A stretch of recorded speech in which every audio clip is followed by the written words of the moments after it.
CCN news एक पाऊल महाराष्ट्रासाठी।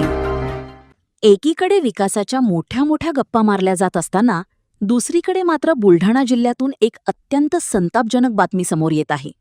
मोताळा तालुक्यातील रिधोरा गावच्या नशिबी स्वातंत्र्याच्या इतक्या वर्षानंतरही स्वातंत्र्याची पहाट झालेली नाही। गावाला तालुक्याशी जोडणारा साधा रस्ताही नसल्यामुळे रिधोरा ग्रामस्थांना अक्षरशः नदीच्या पात्रातून जीव धोक्यात घालून वाट काढावी लागत आहे। सर्वात विदारक चित्र म्हणजे हातात दप्तर आणि डोळ्यात भविष्याची स्वप्न घेऊन शाळेत जाणाऱ्या चिमुकल्या विद्यार्थ्यांना दररोज धडधडत्या छातीने ही नदी पार करावी लागतेय। पावसाळ्यात जेव्हा नदीचा प्रवाह वाढतो तेव्हा हा प्रवास आणखी जीवघेणा बनतो। ग्रामस्थांनी लोकप्रतिनिधींपासून ते प्रशासकीय अधिकाऱ्यांपर्यंत सर्वांचे उमरे झिजवले, मात्र एखाद्याचा जीव गेल्यानंतरच शासन प्रशासनाला जाग येणार का, असा संतप्त सवाल आता रिधोरावासीय विचारत आहेत। त्यामुळे आता तरी सरकारने दखल घेऊन रस्त्याचा प्रश्न कायमस्वरूपी मार्गी लावावा अशी मागणी पुन्हा एकदा जोर धरू लागलीये।